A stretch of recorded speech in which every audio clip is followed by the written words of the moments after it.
할렐루야. 오늘 이 저녁에도 계속되는 사도행전의 말씀을 통해서 세상이 가둘 수 없는 복음, 세상이 가둘 수 없는 복음이라는 제하에 하나님의 말씀을 함께 나누도록 하겠습니다. 요즘이 참 축구가 관심이 많아요. 이제 저도 아주 덕후라 그런가요? 이제 손흥민에 관련된 기사를 항상 주시하게 되는데, 여러분 축구에서 보게 되면 그 선수에게만 가면 여러 명의 수비수들이 집중적으로 마크하는 선수들이 있죠. 이제 그러한 공격수를 이제 급을 월드 클래스라고 얘기합니다. 그래서 손흥민 선수가 월드 클래스냐 아니냐 그런 논쟁들이 많았지만, 이제 작년에 이제 올해 초였죠. 이제 EPL에서 이제 가장 많은 득점 1위가 되면서 그 논쟁을 종식시켰다고 볼 수 있는데요. 여러분, 그렇습니다. 특급 공격수들은 여러 명의 수비수들을 달고 다닙니다. 그러니까 그래서 자신이 직접 공을 잡지 않더라도, 물론 자신에게 공이 오면 그 공을 가지고 분명히 골을 넣기 때문에 월드 클래스, 세계적인 공격수라고 얘기하는 거지만, 자신에게 공이 오지 않더라도 여러 명의 수비수들을 달고 다니기 때문에 그 수비수들이 다른 사람을 마크해야 되는데, 이 월드 클래스를 쫓아다니다 보니까 다른 사람을 마크하는 선수가 없는 거예요. 그러니까 이 사람의 존재만으로 다른 우리 이제 편들에게 기회를 주게 되고, 그래서 또 꼭 골이 생기게 되는 거죠. 그래서 수비하는 입장에서는 굉장히 특급 공격수가 있을 때는 골칫거리입니다. 대단한 골칫거리가 되는 것이죠. 왜 이들에게는 남들보다 몇 뼈가 되는 수비세들의 견제가 붙는 것일까? 그 이유는 당연합니다. 그들이 그만큼 상대에게 두려움의 대상이 되기 때문이다라는 거죠. 그러니까 이들에게 공이 가게 되면, 이러한 공격수들에게 공이 가게 되면 언제라도 골을 터뜨릴 수 있는 엄청난 능력, 엄청난 파워가 있기 때문이죠. 여러분, 그렇습니다. 영적인 전쟁에서도 마찬가지라는 겁니다. 사단이 집중적으로 핍박과 시련의 태클을 걸면서 공격하는 사람, 그런 사람 또한 그런 교회는 어떤 교회냐? 그만큼 그 사람이, 그 교회가 영적인 어떤 큰 일을 할 수 있는 능력을 갖고 있기 때문이다. 할렐루야. 위협이 있기 때문이죠. 파워가 있기 때문인 것입니다. 그러니 오늘 말씀을 먼저 전하기 전에, 여러분, 혹시 여러분 안에 나는 왜 이렇게 사단이, 어둠의 세력들이 나를 공격하는 것 같은 그런 태클에 맨날 고되고 힘든 시간을 보내고 있다면, 이로 인해서 여러분 침체될 것이 아니라 오히려 한편으로 기쁘게 여기실 수 있기를 바랍니다. 왜냐? 내가 월드 클래스 신앙을 가졌구나. 할렐루야.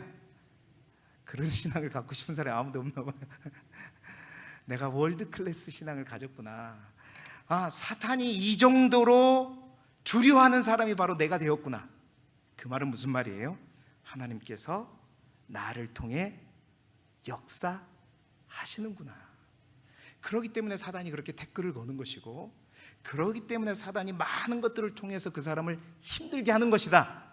여러분, 그 믿음을 가지고 영적인 전쟁에 참여하는 저와 여러분이 되시기를 주님의 이름으로 축원합니다. 그렇습니다. 성령이 충만한 교회, 또한 부흥하는 교회가 가는 길에는 사단의 수많은 태클과 견제가 반드시 들어오는 것입니다. 오늘 우리가 읽은 본문은 바로 부흥하는 예루살렘 초대교회에 다시 치고 들어오는 어떤 태클과 견제를 말하고 있는 본문의 말씀이에요.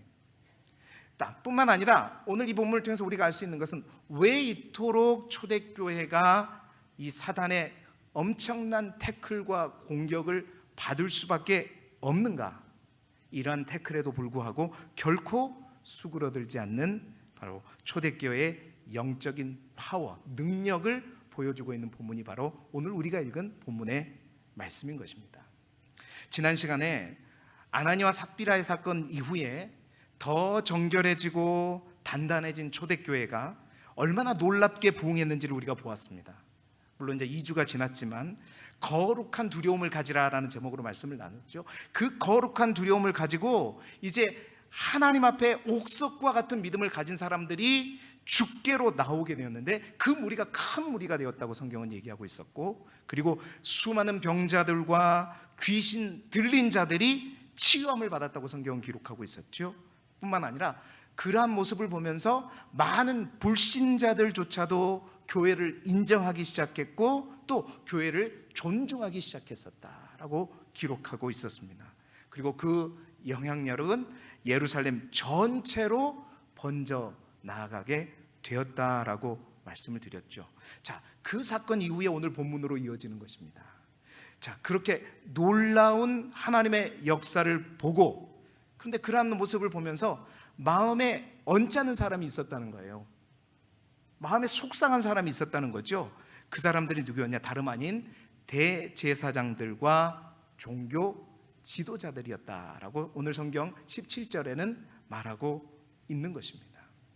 오늘은 바로 그들을 통한, 이 대제사장들과 종교 지도자들을 통한 초대교회의 두 번째 큰 핍박을 설명하고 있는 거예요. 사탄은 복음을 믿지 않는 이 종교 지도자를 통해서 새로운 핍박을 이제 두 번째로 가하게 되는데, 그러한 핍박 속에서 결코 그러한 핍박 속에서도 가둘 수 없는 복음의 능력, 오히려 온갖 방법을 통해 가두면 가둘수록 더욱 열리는 놀라운 복음의 능력을 우리가 함께 나누면서 우리 또한 신앙생활하는 가운데 갇히고 다치고 묶이는 인생이 아니라 복음 안에서 열리고 풀리고 또 자유케 되어지는 열린 능력의 소유자들이 되시기를 주님의 이름으로 축원합니다. 자, 세상은 복음을 결코 가둘 수 없다라고 말씀을 드렸는데, 첫 번째로 무엇이 복음을 가둘 수 없느냐? 첫 번째로는요, 복음은 사단의 공격에 갇히지 않는다는 것입니다. 어떠한 사단의 공격에도 복음은 결코 갇히지 않는다는 거예요. 우리 17절의 말씀 이제 띄워주시기 바랍니다. 우리 17절의 말씀을 함께 읽어보도록 하겠습니다. 시작. 대제사장과 그와 함께 있는 사람, 즉 사두개인의 당파가 다 마음에 시기가 가득하여 일어나서, 아멘. 자, 그 놀라운 하나님의 역사들을 보고 마음에 언짢은 사람들이 있었다고 했는데, 그건 다름 아닌 오늘 성경 17절에 말한 것처럼 대제사장들과 그들과 함께 있는 사람들, 사두개인의 당파, 다시 말해서 종교 지도자들이었다는 것입니다. 그들이, 성경은 뭐라고 기록하냐면 다 마음에 시기가 가득했다. 그러니까 모든 종교 지도자들이 다 마음에 시기가 가득했다라고 기록하고 있는 것입니다. 여러분, 시기라고 하는 것은 뭐지요? 질투하는 마음입니다.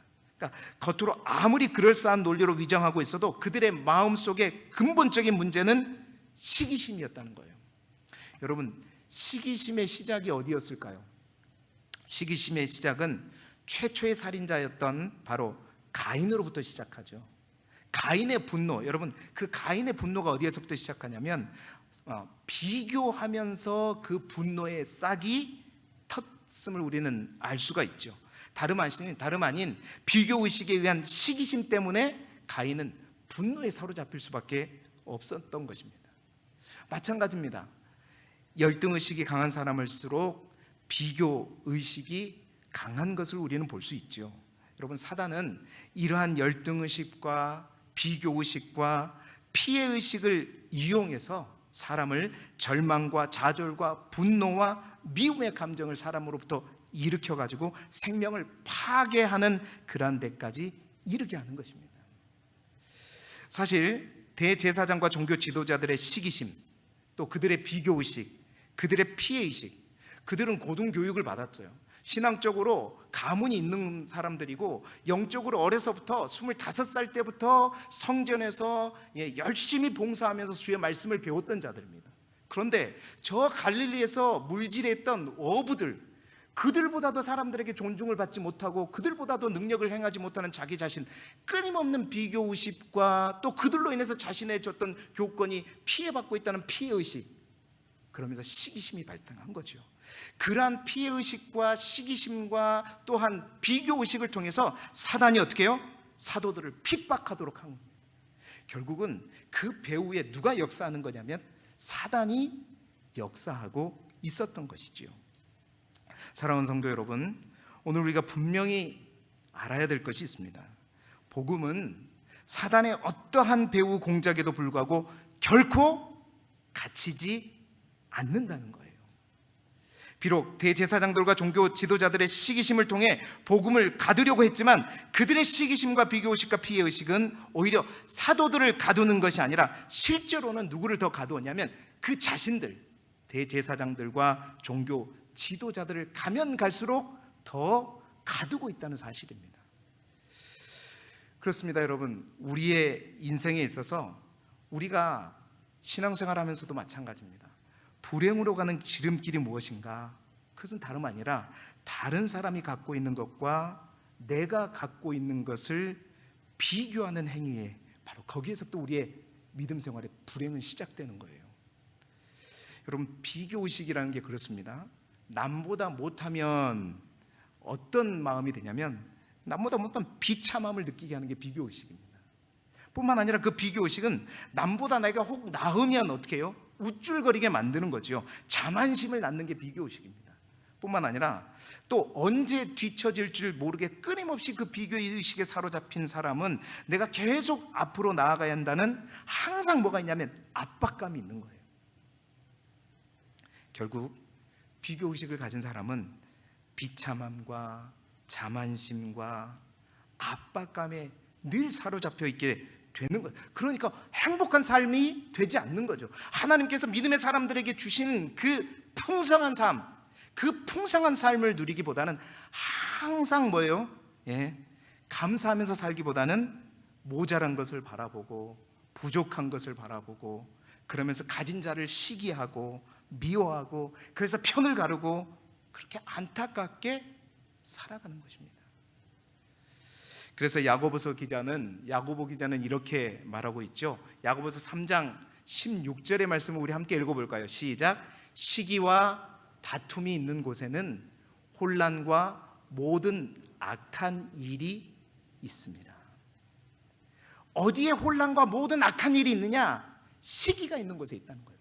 시기와 그 다툼이 있는 곳에 혼란이 있고 모든 악한 일이 바로 거기에서부터 발생한다라고 말씀하고 있는 것입니다. 그러니 여러분, 그런 사람이 어떻게 행복하게 살 수 있겠습니까? 어떻게 하나님이 주신 평안을 누리면서 살 수 있겠습니까? 못 사는 거죠. 뿐만 아닙니다. 시기심에 사로잡혀 있을 때 그 마음이 얼마나 괴로운지 잠언의 저자가 이를 지적하고 있습니다. 잠언서 14장 30절의 말씀 또한 우리 함께 읽어볼까요? 시작. 평온한 마음은 육신의 생명이나 시기는 뼈를 썩게 하느니라. 여러분, 시기라는 게 여러분 우리가 뼈가 썩기 전에 먼저 썩으려면 뭐가 썩어야 되죠? 살이 썩어야죠. 그런데 잠언 기자는 분명히 시기는 우리의 뼈가 썩게 한다는 겁니다. 뼈가 그만큼 시기라고 하는 건 철저하게 나를 썩게 한다는 거예요. 철저하게 나를 가두어 버린다는 것입니다. 시기라는 게 그런 거예요. 그렇습니다. 사단은요, 대제사장과 종교 지도자들 조종해서 그 사도들이 가진 복음을 가두려고 했지만 그 복음을 가두기는커녕 사단이 이용하고 있는 그들이 오히려 시기심에 묶이고 갇히게 되었던 거예요. 그들이 썩어져 가고 있던 거예요. 그들의 뼈가 썩어져 가고 있는 거예요. 그들 안에 온갖 더럽고 악한 일들이 발생하고 있는 것입니다. 그들이 갇혀지고 있는 거예요. 그들이 가두어지고 있는 것이죠. 그래서 그들은 하나님의 능력을 체험하지도 못하고 영적인 기적들이 발생하고 있음에도 불구하고 그것들을 보지 못하고 있는 것입니다.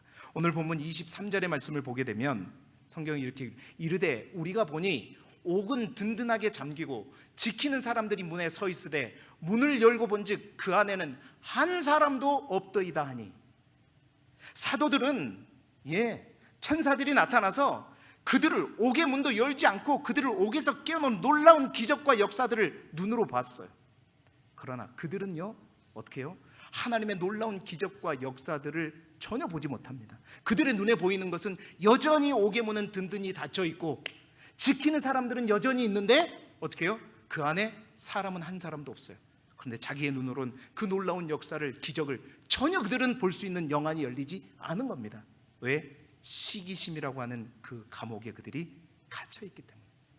옥이 든든하게 잠기고라는 말의 의미는 그 안에 잠겼던 모든 이들은 다 없지만 오히려 그 옥에 든든하게 잠겨서 그들의 시기심 가운데 갇혀있는 그들의 마음을 이제 은유적으로 표현하고 있다고 볼 수 있는 것이죠. 사랑하는 성도 여러분, 우리 안에 사단이 주는 비교, 의심에 의한 시기심으로 인해서 스스로의 감옥에 갇히지 않는 저와 여러분이 되시기를 주님의 이름으로 축원합니다. 윌리엄 바클레이라고 하는 신학자가 이런 이야기를 말했습니다. 우리가 이 세상을 살면서 유일하게 비교할 수 있는 대상은 오직 하나님뿐이다. 여러분, 이 말이 무슨 말일까요? 하나님과 우리를 비교한다. 오직 우리가 비교할 대상은 하나님밖에 없다. 여러분, 영적으로 우리가 잘 진단해 보게 되면요, 이제 시기심이라고 하는 것은 나보다 나은 사람, 나보다 더 많이 갖고 좋은 것을 가진 사람을 미워하는 것이 아니라, 사실은 영적으로 잘 진단해 보면 사실은 그것은 사람을 미워하는 것이 아니라 하나님을 미워하는 것임을 우리가 알아야 됩니다. 요한복음 3장 27절에 보면요, 요한이 대답하여 이르되 만일 하늘에서 주신 바가 아니면 사람이 아무것도 받을 수 없느니라. 이 말은 뭐냐면, 우리에게 허락하신 것, 자신들이 노력해서 가진 것 같지만 결국 하나님께서 허락하시지 않으면 그 어떤 것도 아무것도 가질 수 없다는 거예요.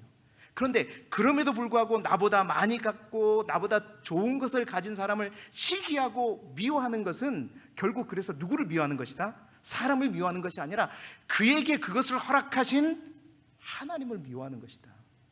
그래서 바클레이는 말하는 거예요. 우리는 결코 사람을 시기하는 것이 아니라 우리가 비교할 대상은 오직 인간이 아니라 항상 하나님과 예수님을 비교합니다. 여러분, 하나님과 예수님을 비교했을 때 그 하나님과 예수님 앞에 우리가 자부심을 가질 수 있는 사람은 아무도 없습니다.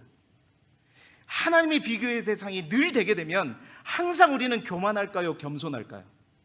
겸손할 수밖에 없어요. 그 하나님 앞에 우리가 낮아질 수밖에 없는 것입니다. 낮아지게 되고 자만하지 않게 되는 것이고, 그러므로 믿음을 가지고 하나님 앞에 나아가는 것이지요. 사랑하는 우리 길주교의 모든 성도들이 간절히 기도하고 간절히 권면합니다. 정말 성도들끼리 비교하거나 자랑하거나 정말 피해의식을 가지고 시기하지 않기를 간절히 소망합니다. 복음은, 하나님의 교회는 결코 이러한 사단이 주는 마음에 의해서 갇히는 그러한 공동체가 아닌 것입니다. 오늘 내 안에 어떠한 시기심이 여러분 가득 찼다면 그것은 분명 하나님이 주신 마음이 아니라 사단이 주는 마음입니다. 사단이 주는 마음이에요. 그 마음은 사람을 미워하는 마음이 아니라 하나님을 미워하는 마음입니다. 예수 그리스도의 피가 헛되지 않도록, 사랑하는 성도 여러분, 시기심을 그리스도 예수 안에서 십자가에 온전히 못 박는 저와 여러분이 되기를 소망합니다. 그래서 그리스도 예수 이름으로 우리 안에 있는 모든 시기심을 이기고 그것에 갇히지 않는 저와 여러분이 되시기를 주님의 이름으로 축원합니다. 두 번째로, 세상이 복음을 가둘 수 없는데 뭐냐? 복음은 감옥문으로 막을 수 없다는 것입니다. 여러분, 19절의 말씀을 화면을 보면서 함께 읽어보도록 하겠습니다. 시작. 주의 사자가 밤에 옥문을 열고 끌어내어 이르되 아멘.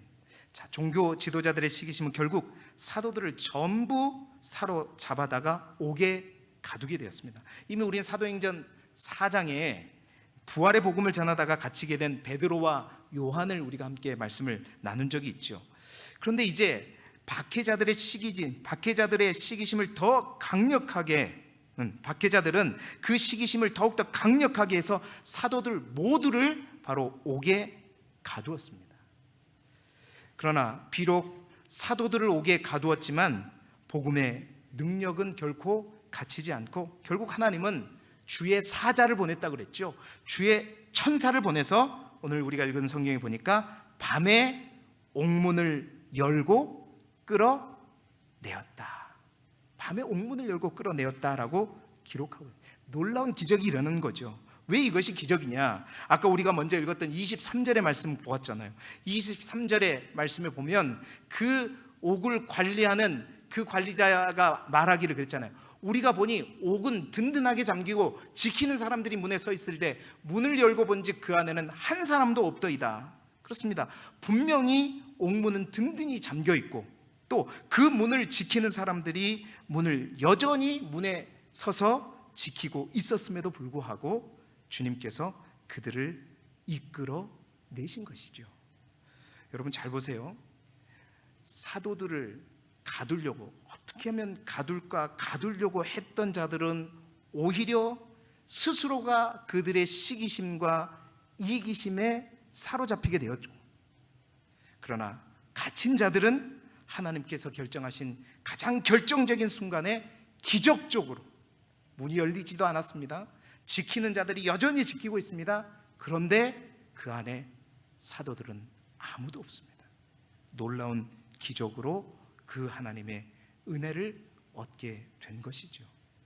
사랑하는 성도 여러분, 우리 하나님은 가장 정확한 순간에 우리의 삶에 개입하시는 하나님이심을 믿으시기 바랍니다. 우리 하나님은요, 사도들이 체포되는 것 자체를 막으실 수도 있고 또한 투옥되자마자 탈출시킬 수도 있었지만 기다렸다가 밤에 옥문을 여셨다? 여러분 반드시 우리가 기억해야 합니다. 하나님은 결코 우리를 잊지 않으시는 분입니다. 우리가 옥에 갇힌 것, 환경이 문에 갇힌 것, 어떤 문제에 사로잡힌 것, 여전히 나는 그 문제에 사로잡혀 있을지라도 우리 하나님 우리를 잊고 계신 것이 아니라, 하나님 우리를 모른다고 계신 게 아니라 하나님의 때를 계획하시고 계시고 하나님 분명히 우리를 기억하고 계시는 것입니다. 결코 하나님은 주의 자녀들이 현실과 상황과 감옥의 문에 갇힌 상태를 잊지 않고 계시는 하나님이세요. 하나님의 때가 있는 것이죠. 느리지도 않고 빠르지도 않은 정확한 그 하나님의 때에 우리에게 오셔서 닫힌 옥의 문을 열어주시고 묶인 우리의 마음을 풀어주시고 갇힌 사방의 문을 여시는 분이 우리 하나님이시잖아요. 기도해도 여러분, 다니엘은 결국 사자굴을 피하지 못했습니다. 철저하게 기도해도 그는 결국 사자굴에 던져졌습니다. 하나님이 살아계시다면 그냥 첫 번 기도할 때 그 잘못 제정된 법이 폐기가 될 수도 있게끔 만드실 수 있었지만 결국 기도해도 결국 그 법에 의해서 다니엘은 사자굴에 던져졌죠. 그러나 여러분, 그 사자굴에 던져졌지만 가장 결정적인 하나님의 순간, 그때에 하나님은 그 사자굴 속에서 사자들이 튀어나올 때까지 그대로 하나님 계셨어요. 그러나 그 사자굴이 튀어나오자마자 하나님은 어떻게 하셨다? 천사들을 통해서 사자들의 입을 봉하셨죠. 그래서 사자들이 우글거리는 그 사자굴을 무슨 굴로? 천사의 굴로 만들어버리신 분이 하나님이십니다. 여러분, 우리 하나님은 그런 하나님이에요. 가장 적당한데, 우리가 생각하는 때가 아니라 하나님이 원하시는 때, 하나님이 계획하시는 때, 바로 그때에 기가 막히게 사자의 입을 봉함으로 말미암아 다니엘이 구출된 그 놀라운 역사를 보고 이방 땅에, 온 땅에 하나님의 살아계심이 전파되는 놀라운 일을 보게 되는 것이죠. 새벽에 그런 말을 전했는데 어떤 권사님이 참 그 말이 은혜가 되었다고 얘기하더라고요. 우리가 기도해도 기도해도 응답되지 않는다. 그러면 그냥 그 기도의 응답이 금방 쪄낸 옥수수처럼 감자처럼 그냥 바로 나오면 좋겠지만 기도해도 나오지 않는 것은 그 기도의 응답이 찾아도 안 나오지만 찾으면 가장 복된 게 뭐예요? 산삼과 같은 응답을 주시기 위함이다. 여러분, 하나님은 하나님의 때는 바로 그때인 것입니다.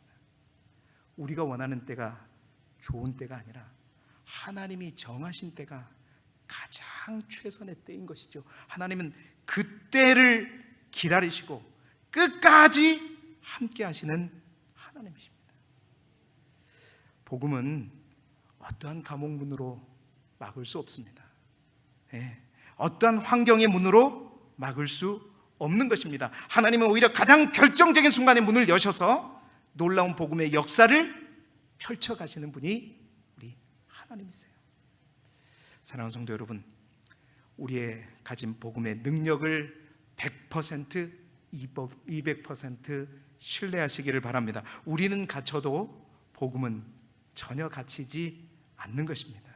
하나님은 환경의 문을 여셔서 주의 천사를 보내주셔서 역사하시는 거예요. 그 감옥문이, 그 죽음의 감옥이, 오늘 이 사건은 바로 신약에 있는 천사굴의 사건과 같은 거예요. 그 죽음의 감옥이 천사들이 역사하는 천사의 감옥이 되게 하신 것입니다. 세상은 복음을 없애려고 해도 복음은 결코 감춰지지 않는 것입니다. 왜냐? 그 이유는 그 복음의 중심에 바로 계신 우리 예수 그리스도가 사망 권세를 이기시고 부활하셨기 때문입니다.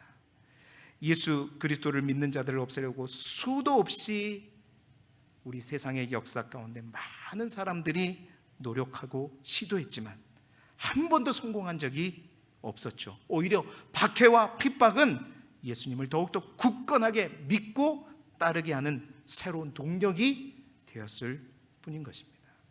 성도의 믿음 또한 그 무엇으로도 막을 수 없음을 믿습니다.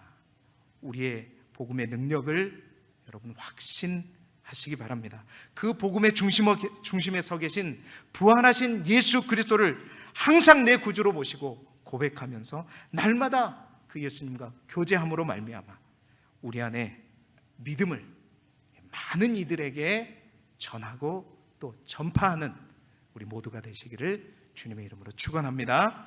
마지막으로 복음은 어떠냐? 복음은 어떠한 협박으로도 막을 수 없다라는 것입니다. 어떠한 협박으로도 복음은 막을 수 없다는 거예요. 시기심에 가득한 대제사장과 종교 지도자들이 이제 그들에게 감옥보다 더 먼저 그들을 가두려고 했던 것은 뭐냐면 말로 협박하는 것이었습니다. 협박이요 위협이었습니다.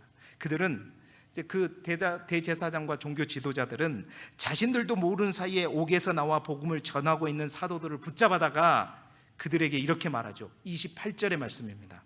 우리 28절의 말씀을 보면 이르되 우리가 이 이름으로 사람을 가르치지 말라고 엄금하였으되 너희가 너희 가르침을 예루살렘에 가득하게 하니 이 사람의 피를 우리에게로 돌리고자 함이로다. 그들은 이미 말했어요. 뭐라고요? 이 예수 그리스도의 이름으로 사람을 가르치지 말라고 엄금하였다라고 성경은 기록하고 있습니다. 엄금했다는 것은 그들이 협박했다는 것입니다. 위협했다는 것입니다. 그럼에도 불구하고 다시 복음을 전하는 그 사도들에게 그들은 더욱더 강한 협박으로 몰아세우고 있는 것이죠. 그 모든 사도들을 이제 공회 의원들 앞에 끌어다가 그들을 추궁하고 다시 한번 협박하고 있는 것입니다. 하지만 사도들은 그 많은 공회 의원들 앞에 결코 주저하지 않았지요. 그들은 분명히 알았던 것입니다. 무엇을요? 복음의 능력은 모든 갇힌 문을 열 뿐만 아니라 그들이 주는 두려움보다 더 큰 것이 있음을 그들은 알고 있었기 때문이다. 그들이 주는 두려움보다 더 큰 것이 무엇일까요? 그것은 바로 다름 아닌 하나님의 도우심입니다. 그들이 분명하게 알고 있었던 것은 세상이 주는 두려움보다 하나님이 주시는 도우심이 더 크다는 사실이에요. 여러분 분명히 믿으시기 바랍니다. 세상이 주는 두려움보다 하나님 우리와 함께 하시면서 우리에게 주시는 도우심이 훨씬 더 크다는 사실이에요. 일찍이 다윗은 시편을 통해서 하나님의 그 악착 같은 도우심에 대해서 이렇게 노래했습니다. 자주 제가 말씀드리는 말씀이지만 시편 23편 6절의 말씀이죠. 우리 함께 읽어볼까요? 시작. 내 평생에 선하심과 인자하심이 반드시 나를 따르리니 내가 여호와의 집에 영원히 살리로다. 아멘. 여러분, 하나님의 선하심과 인자하심이 반드시 나를 따른다. 반드시 나를 따른다. 여기서 나를 따르다라는 말을 히브리안 라다프라고 하는 히브리어라고 제가 말씀드렸잖아요. 이 라다프라는 단어는 어떨 때 쓰는 단어냐면 어떤 적군이 싸울 때 원수가 우리를 죽이기 위해서 쫓아오는 것. 여러분 전쟁터에서 적을 발견했어요. 적이 도망가요. 그 적을 발견한 것, 누가 적을 놔주는 사람이 있습니까? 죽이려고 막 끝까지 따라붙죠. 끝까지 따라붙어 죽이려고 하는 그 쫓아감.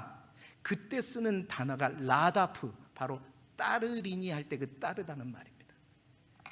바로 다윗은 그 집요함, 그 철저함을 바로 뭐에 비유해서 역으로 사용하고 있냐면 내 평생에 하나님의 선하심과 하나님의 인자하심, 하나님의 놀라운 은혜와 하나님의 그 크신 사랑, 변함없는 그 은혜가 끊임없이 나를 따르고 변함없이 나를 따르고 끝까지 나를 따르고 악착같이 나를 따르고. 제발 첫 번에 아멘 좀 하세요. 오늘도 따르고 내일도 따른다. 철저하게 나를 따른다는 거예요. 네? 어디까지? 수월에까지, 죽음의 문턱까지, 아니 죽음에서까지 그 선하심과 인자하심이 나. 그래서 제가 가끔씩 이 말씀을 이 장례 설교 때 말씀을 전하고 있는 것입니다. 그 믿음. 여러분, 바로 사도들은 그렇습니다. 그들이 주는 협박, 위협이 주는 두려움, 그 두려움보다 그 속에 철저하게 나를 따르시는 하나님의 선하심과 인자하심, 그 하나님의 도우심이 더 크다는 사실을 분명히 알았기에 그들 앞에 주눅들지 않았다는 거예요. 무릎 꿇지 않았다는 것입니다. 어떠한 협박에도, 어떠한 위협에도, 어떠한 말에도 위축되지 않았다는 것이죠. 그래서 베드로와 모든 사도들이 일제히 사내들인 공의의 그 앞에서 이렇게 고백하죠. 29절의 말씀입니다. 굉장히 중요한 말씀. 우리 함께 큰 목소리로 같이 읽어보겠습니다. 시작.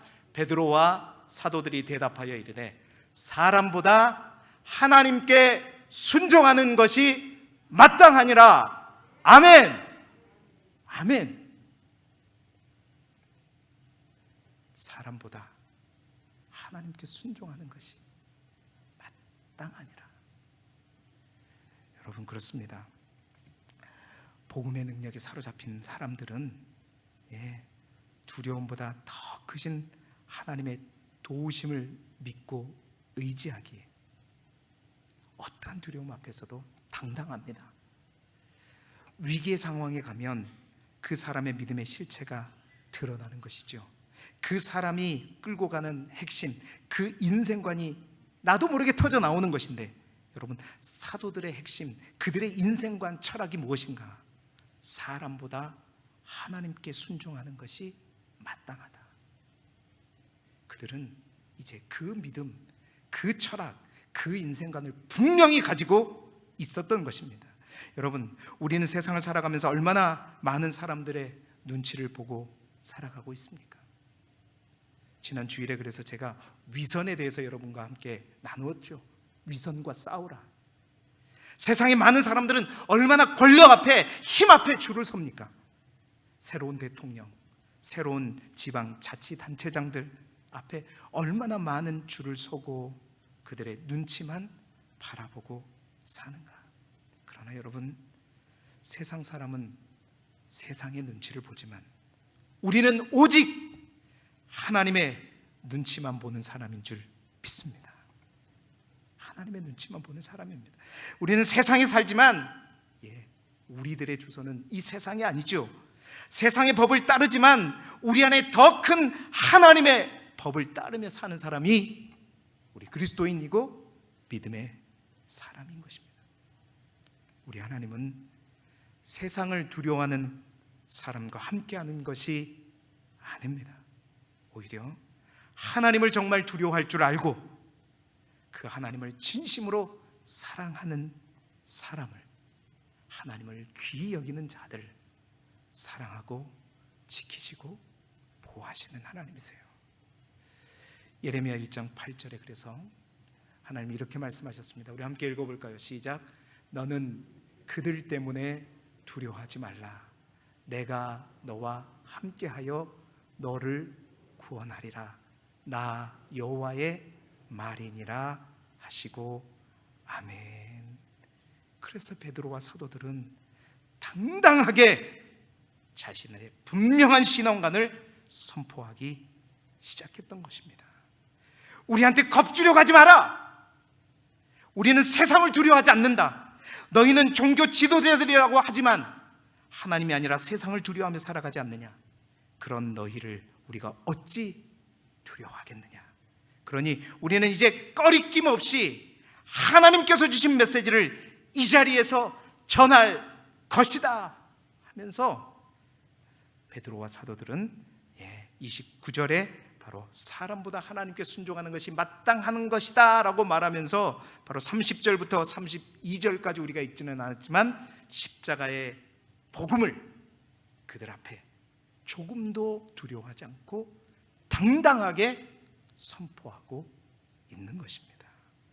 사랑하는 성도 여러분, 복음은요, 우리의 믿음은, 진정한 믿음은 어떠한 협박으로도 위협으로도 막을 수 없는 것입니다.